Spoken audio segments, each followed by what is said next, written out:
Hey you guys, welcome back to my channel, and if you're new, welcome to my channel. You know what? I'm actually just gonna get straight to the point about this whole game. Okay, let's just do this. Whoosh, transition. Woo. So originally I had a whole different way of making this video until I realized I don't really go into details as to like whether or not I think this game is absolutely worth it for a PC/Switch game.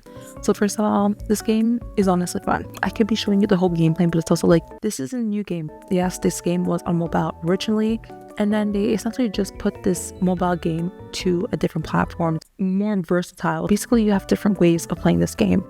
Now, was that a good idea? Not really. I personally don't like it as much. And here's the reason why. Do I think this game is worth what is being promoted? No. Or I paid $58, almost $60 for this game.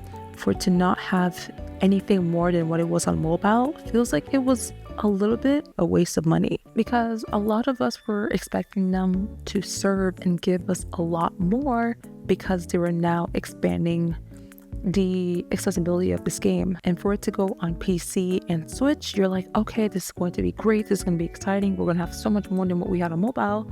But it was essentially just the exact same thing that was on mobile.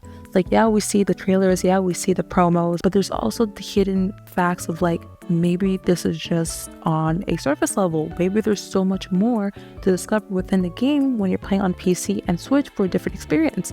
But then you don't, and it does get a little bit disappointing. As I was playing the game personally, I was like, I can feel the mobile game in this, from the a little bit clunky like controls. Like right off the bat when you start the game, it's like, this game is best played with a controller, and it's like, oh, that's not what I want to be introduced to when playing a PC game, but okay. The controls were a little bit wonky. For example, when I'm using the camera, it doesn't feel well crafted for a PC.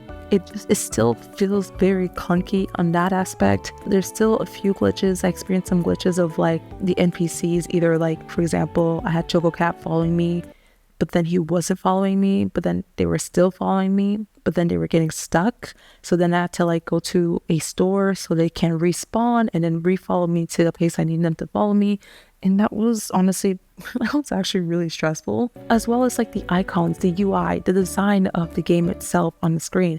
When I'm playing it, it's like, I don't want to see all these big icons in my face. You can definitely minimize these a little bit. That way I have more screen space to see the surroundings and everything around me. And that's just like the start of the things I felt like were just so off to me. I feel like the one thing I really wasn't the biggest fan of, the quest is being pushed on you constantly. Some people may like that. Some people may like a quest so they have a specific direction to go, and I don't mind it as well. It becomes a problem, especially for a PC game, where you have to do quests upon quests to get further into the game to do more stuff, and you can't do certain stuff until you do a certain quest, which then it's like so task daunting. It's like, I don't want to do this, but now I'm forced to doing it. Then you're also limited by certain things that you can do, because there's also a time block, but you can't time skip because it will mess up your game file, because they know people time skip on Animal Crossing. So it's like a whole domino effect of, to the point where you're like, you know what, I really just don't want to play this game.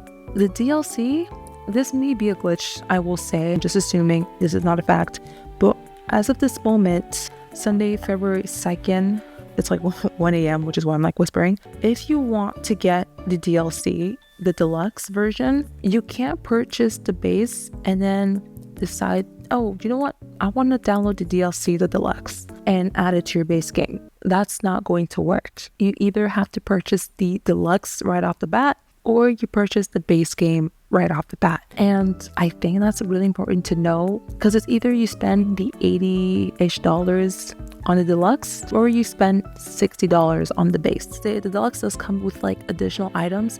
However, there's a thing that you should know: you don't automatically get the deluxe items. No, I can't say this for a fact because I haven't experienced this myself, but I have read written reviews that even though they got the deluxe version, they weren't able to get the deluxe items because they were blocked behind quests. If you want to get this on Switch, I feel like it's a great game to get on the Switch. 100% it's a great game to get on the Switch. On PC, I don't think it's worth it. Unless you have like a Steam Deck, then maybe. Biggest advice and the best advice I've even seen others say is to wait for a sale. Yes, it may have a lot of things to discover upon the quest, but like, that's not what the whole game should be. And I shouldn't be paying $58 just to complete quests on quests on quests, especially if I can't complete most quests in a day and have to come back the next day. You see what I'm saying? Like, I bought the game, played it for less than 2 hours because it was not fulfilling. I was not having fun.